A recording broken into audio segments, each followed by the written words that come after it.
Good morning, everyone. Okay, there they are. Thank you.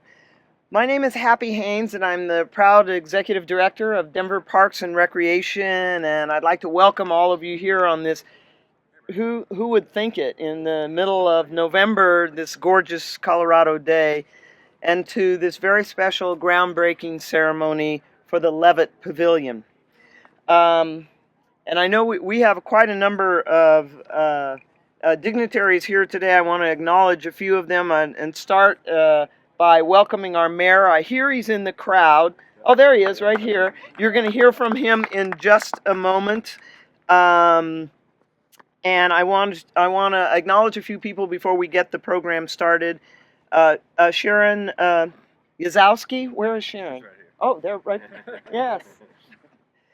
Who is the executive director of the Levitt Foundation, and Chris Zacher, who is our local executive director of the Levitt Pavilion in Denver. You're going to be hearing from both of them in just a few minutes.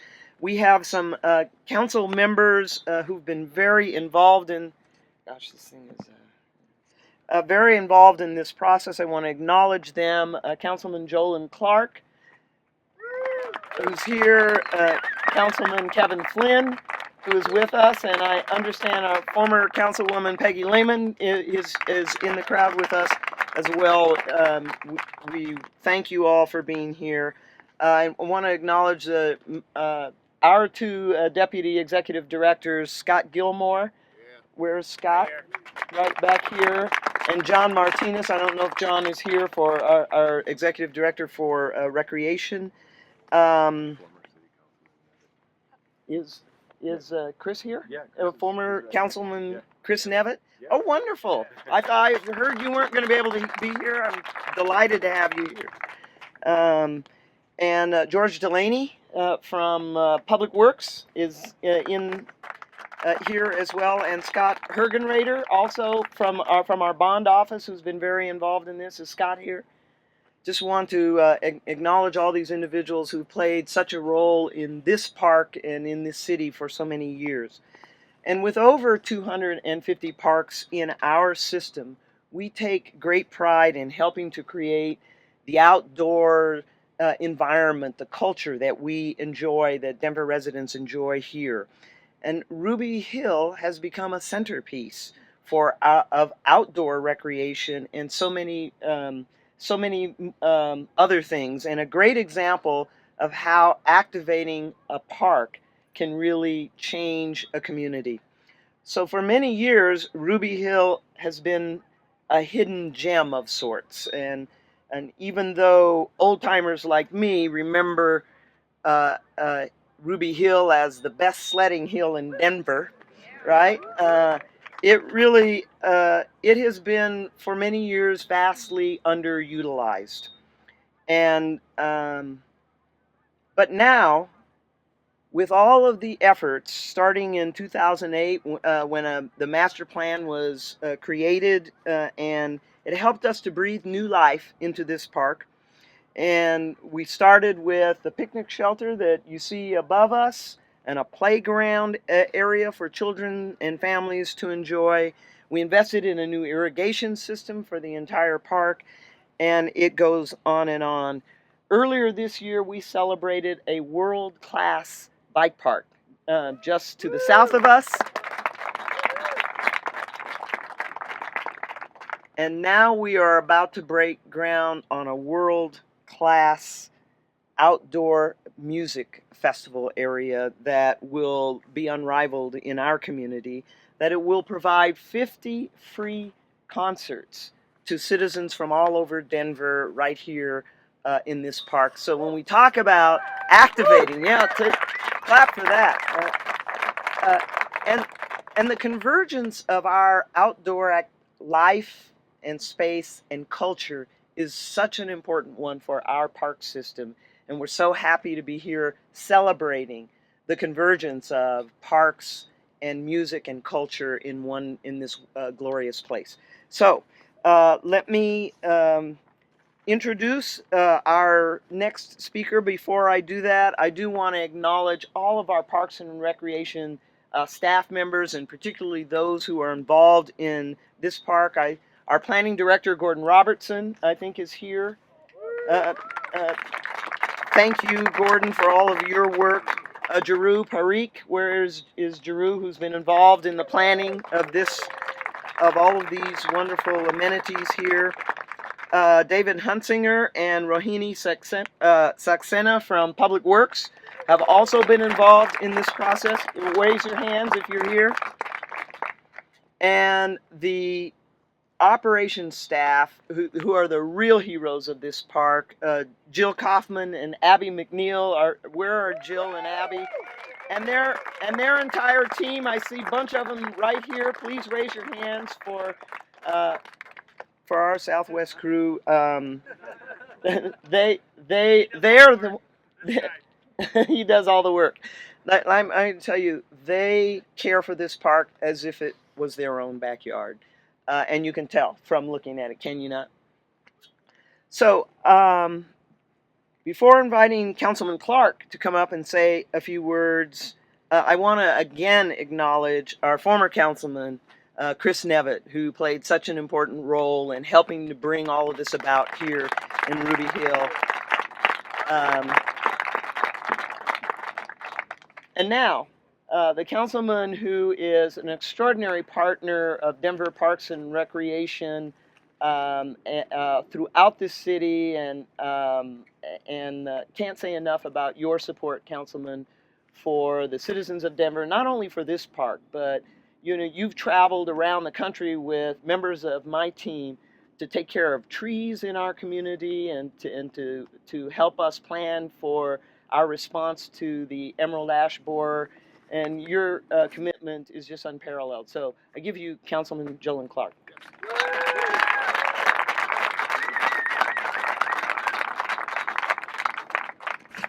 Thank you, and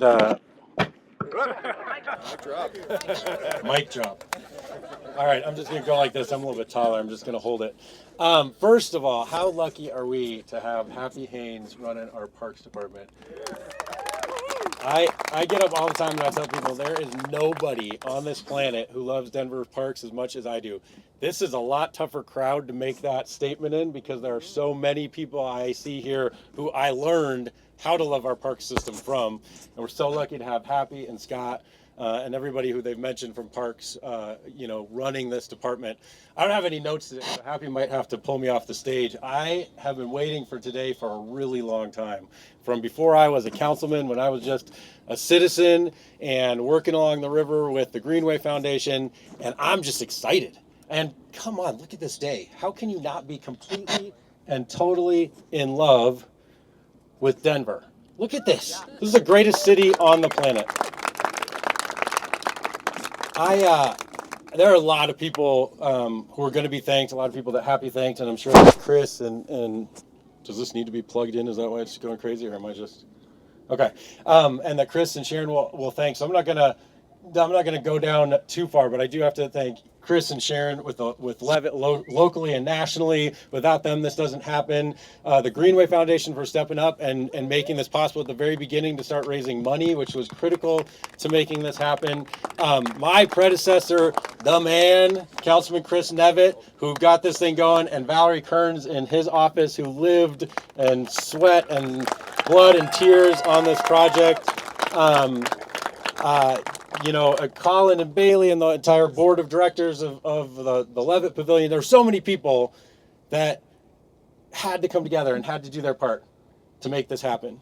And this is so important to me and so personal to me that my thanks for all of you, all the people in the community, everybody who spent $1 on up to $100,000 making this possible. Because I grew up here.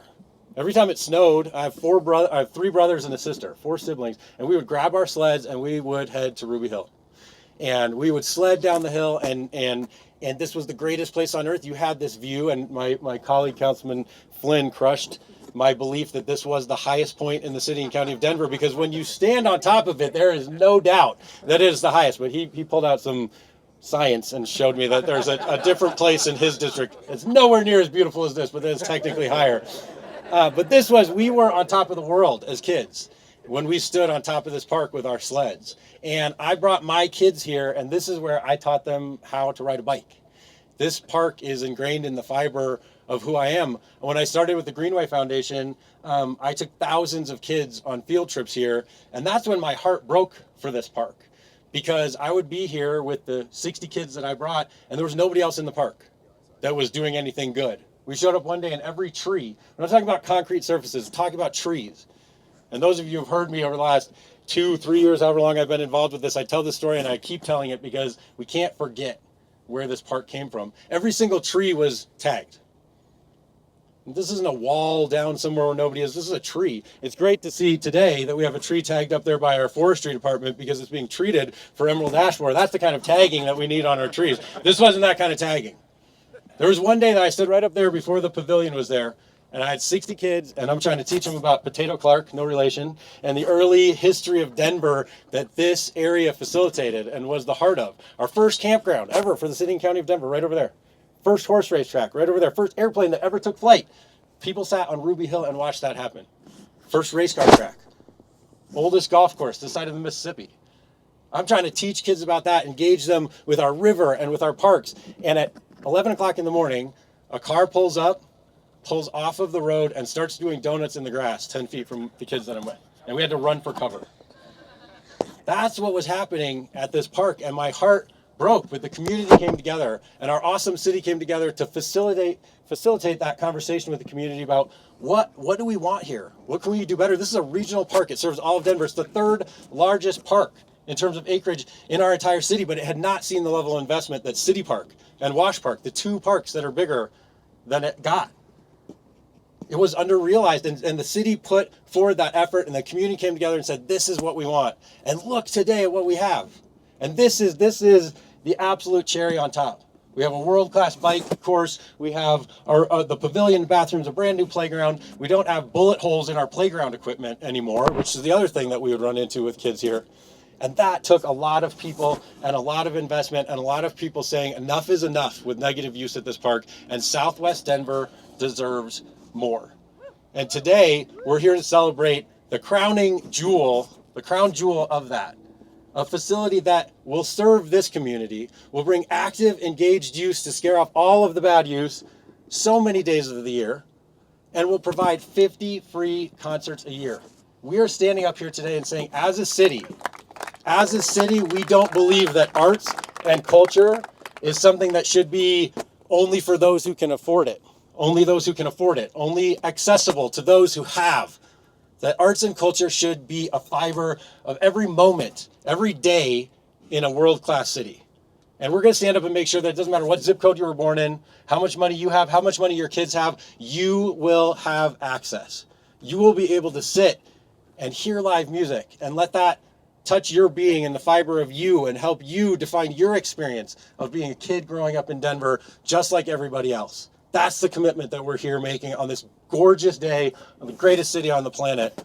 And all of you have been a part of it and are part of it. And for that, I am in your debt forever, because this is something that will serve my kids and my kids' kids.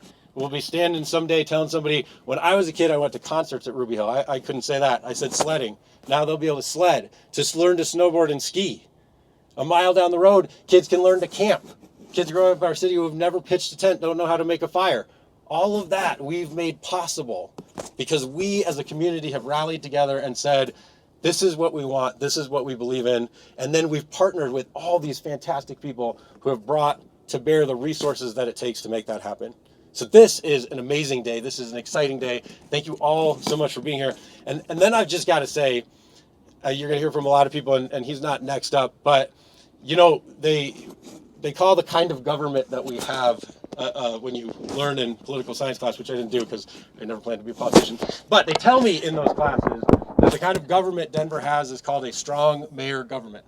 And that's because in our government, as city council, we are very much a part of the conversation, and we can advocate and we can push. But really, at the end of the day, projects like this don't happen unless the mayor is behind it. And this mayor was not just behind this, but there are moments, I can point to specific moments over the last year, over the last 3 years, where this project was dead. This wouldn't have, we've never been here. This is over. The dream of this is over.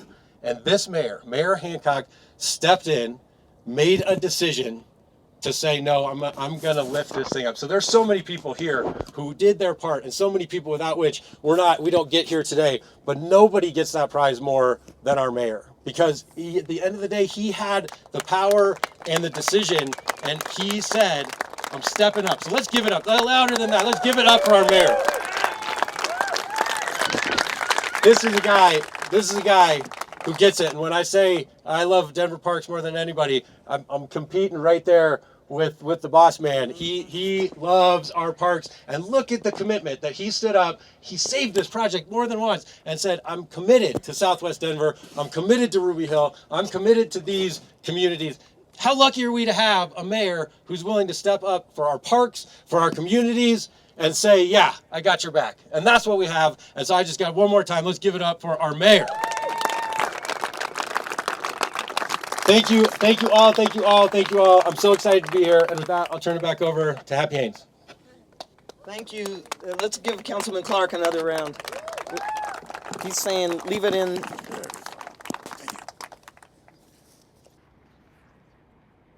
Before I introduce our next speakers, there are a couple of other people I'd like to acknowledge. First, you've heard the Greenway Foundation, our neighbors, our friends, our partners, and Jeff Shoemaker is here today. I'd like to acknowledge Jeff. Thank you so much for everything that you do.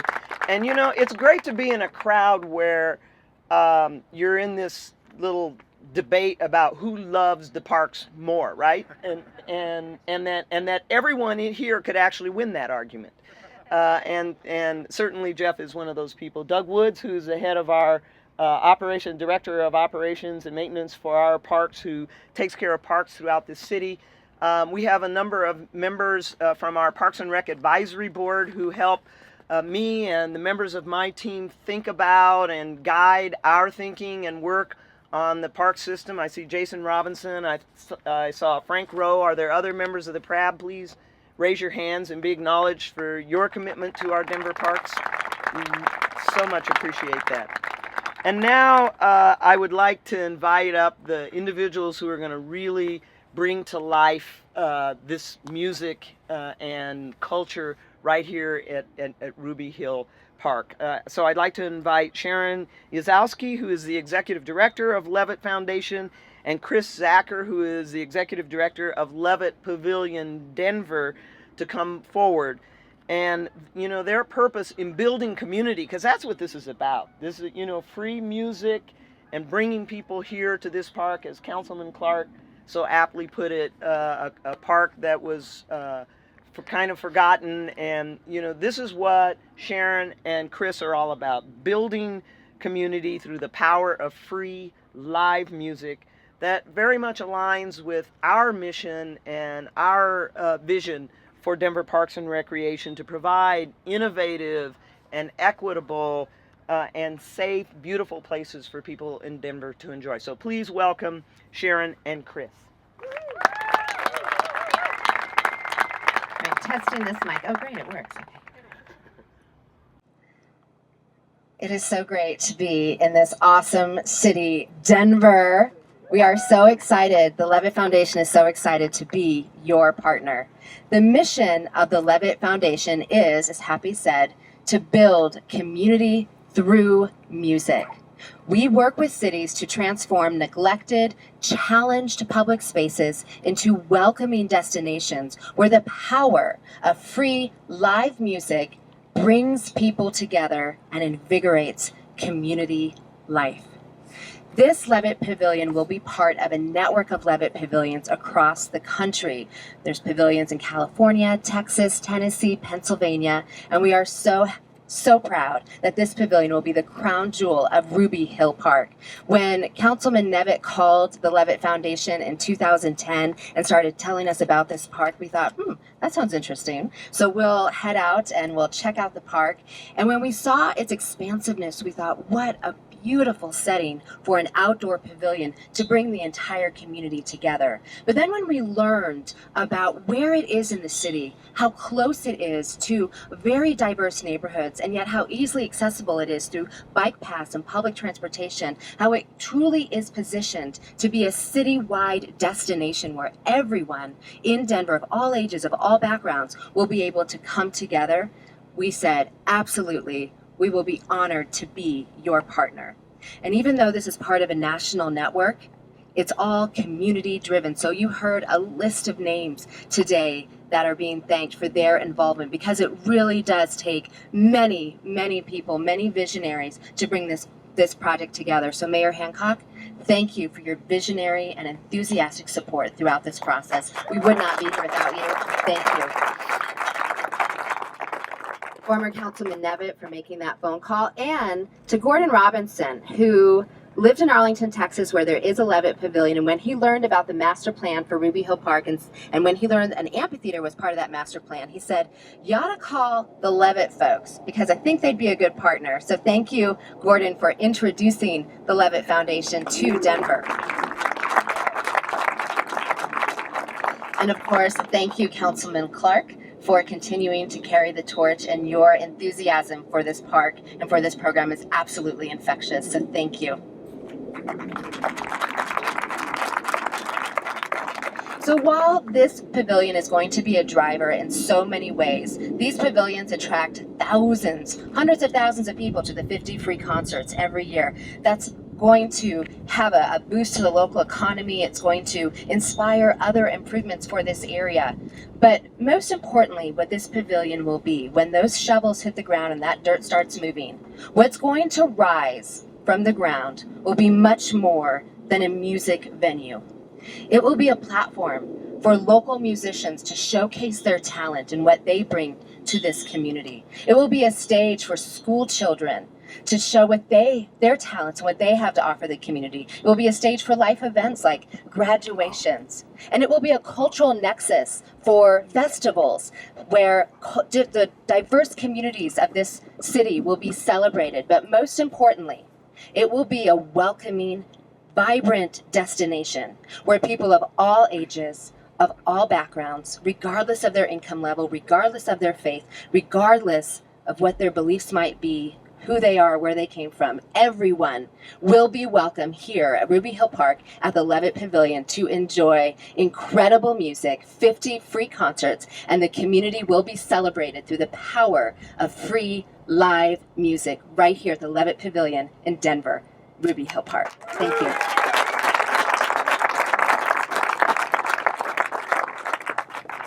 I have to take this in for a minute. 4.5 years ago, we started this this project. Valerie Kearns, Chris Nevitt, and myself sat in a room in Chris's office, and we started strategizing about building a board and then building a building. And 4.5 years later, we're finally going to put a shovel in the ground.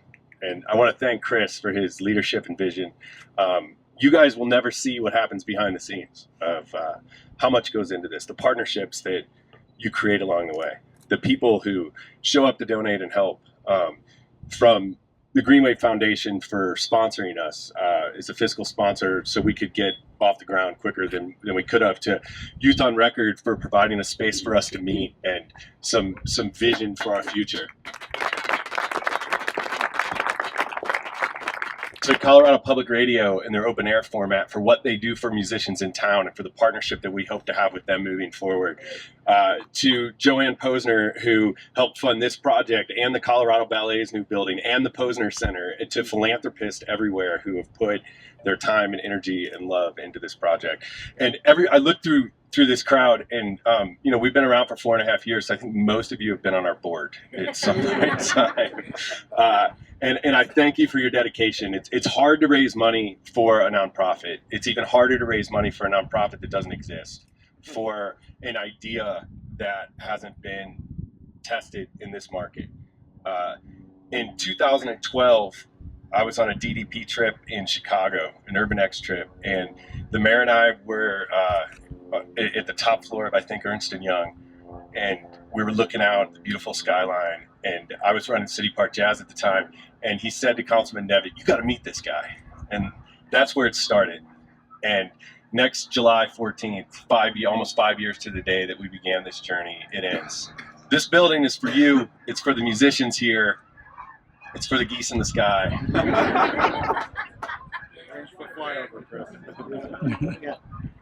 It's for the kids at Schmidt Elementary School and at Godsman Elementary School that don't have the funds or the availability to make it to see live concerts, to participate in arts and culture. It's for the kids whose parents can't afford to take them to the zoo or the art museum. This is a game changer. It's a game changer for local musicians, where we can launch careers. If you look straight back behind us and you go, 20 miles, you hit Red Rocks. This is our launching pad, and that's the landing space, and we just can't wait to get started. Thank you guys so much. I have a speech that's been memorized in my head over the course of these last 4 years, and I keep thinking that I need to ask you for money now.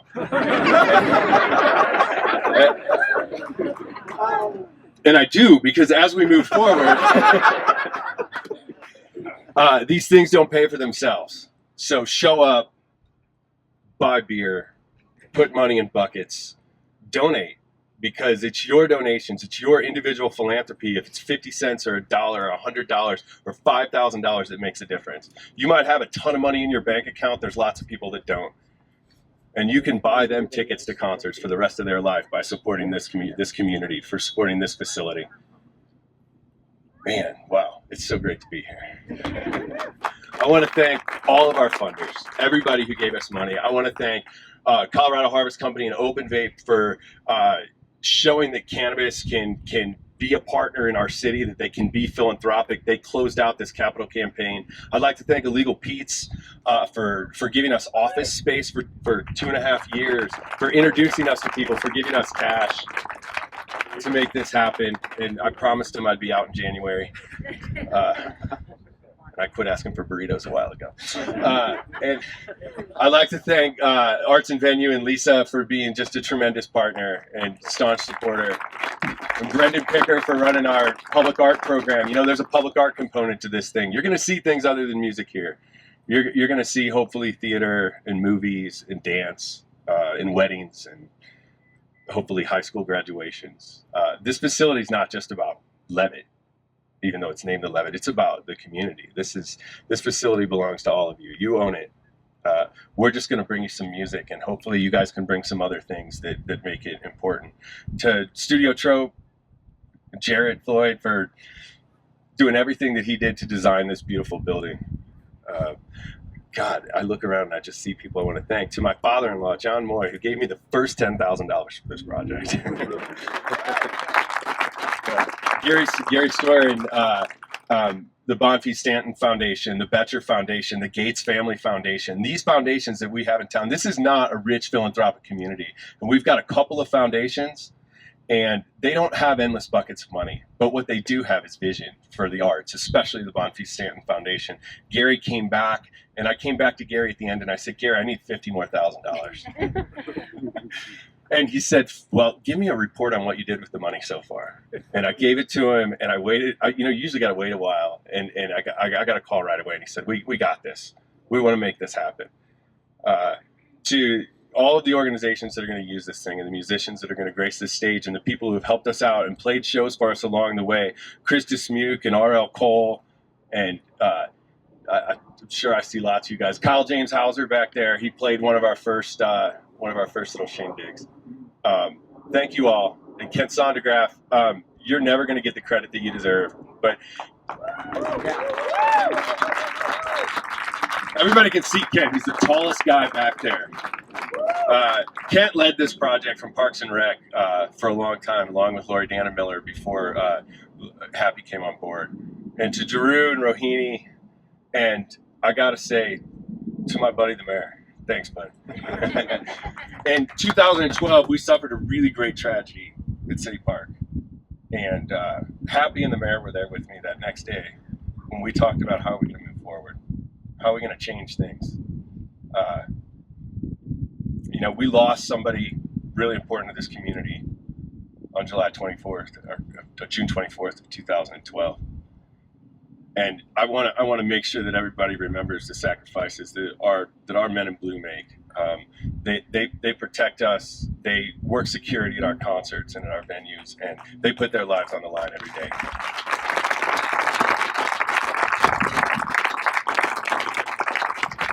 Sharon Uzowski and Liz Levitt for having the vision to bring this here. And most importantly, and last but not least, my wife and my son. They share me with this community. When you work in the music industry, you're not home very often. You work a regular job and then you go watch people play, or you're working at night. And I don't regret any of that. I do wish I was at home a little more, but they've been fantastic. And to my partner, I don't want to forget Chase Wetzel.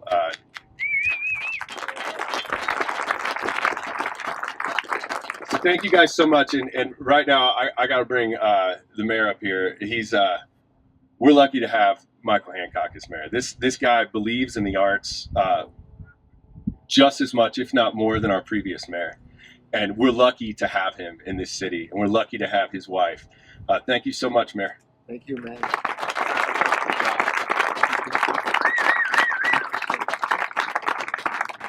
Thank you, Happy.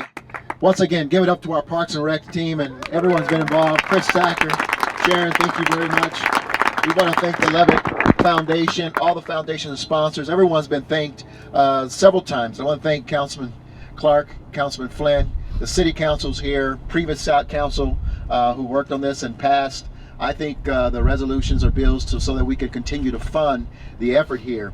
One of the group of people that we have not thanked really are the people of Denver, who in 2007 passed the 2007 bond, the Better Denver Bond Program, and this was part of it. Is in terms of our insistence that we invest in the arts, and so give it up to the people of Denver for their tremendous wisdom.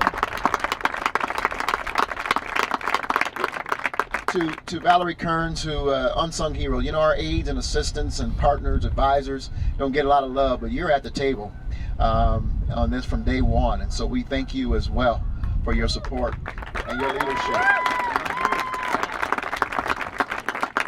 We're going to move some dirt. I'm going to say two things. Just recently, I want to tell you about Chris Nevitt and his tenaciousness. Just recently, I was with a delegation, our largest delegation ever to go overseas, and something in Dubai, something happened to me every night that I could not explain.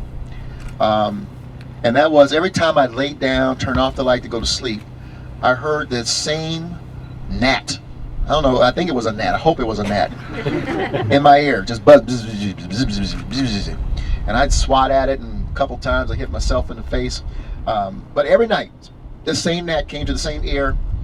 That was Chris Nevitt over the last several years regarding the Levitt Pavilion. And I would turn a corner, there was Chris Nevitt. I would go in my office, knock on the door, Chris Nevitt wants to walk in, talk about the Levitt Pavilion. And every time he came in, he was asking for more money. I said, Chris, we just did $2 million. Well, we're almost there. We just need another whatever. But we're not here without the former councilman of this district who was just tenacious and followed this vision. Chris, thank you, man. Congratulations. Stick it out. It's a great day in your honor as well. The last thing I want to share with you is something that's been mentioned kind of tangentially here, but I want to dive into it. I think you might agree with me, our nation today is more divided than it has been since the Civil War. And as yesterday, I got into the office, I had my first staff meeting, I literally had to stop for a minute because our attitude, our mood was like someone had died. And I went home having fought through the day, and I was coaching myself, you got to get through this day, get through this day, get through this day. And I got home with a nice glass of Sauvignon Blanc, sat down, and I turned on some music. And with a little bit of, now I tried to ask my wife, would you just sing a few songs for me? And she said, I'll be happy to if you sign this contract for my honorarium. So this is my business. So a little Sam Cooke and a little Stevie Wonder, little Al Green, Teddy Pendergrass. It got me through the night. And what we haven't mentioned very boldly is that outside our God, there's nothing more power to bring people together than music. And that's what this Levitt Pavilion is going to do. When people come here to hear music, Everything will be erased. Their political affiliation, their incomes or lack thereof, their familial status, their orientation, their faith, everything's erased. We're one community. And to demonstrate that power, I thought about a story last night as I was listening to Sam Cooke about this video I saw on YouTube where these African musicians would go out, they were out in the wilderness, and every day they went to the same location and they played. They just jammed. It was a jam session every day. And in front of them you would see the animals, elephants and giraffes, just walking around kind of oblivious to what was happening. Until one day, and the videos caught this, the most amazing thing happened. As they started their jam session, this village of elephants came. And they stopped in front of them.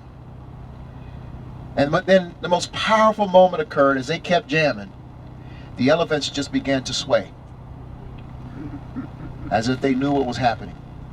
This was their jam session too. They were brought together by the music. And as this nation, Denver is so ahead of the curve, as we always are. So this nation is trying to figure out who we are and where we go next and come together and be united. I don't care what the President of the United States, our friend Barack Obama says, or what President-elect Trump says, or what Hillary Clinton says. The reality is there's no more powerful voice than the voice of music to bring us all together. And come next summer, we're coming together right here at the Levitt Pavilion as one city to enjoy, to unite, to celebrate, and to erase all those things that imaginarily separate us. So with that, let's get ready to bring this city together. Let's turn some dirt, and let's get this construction started on the Levitt Pavilion.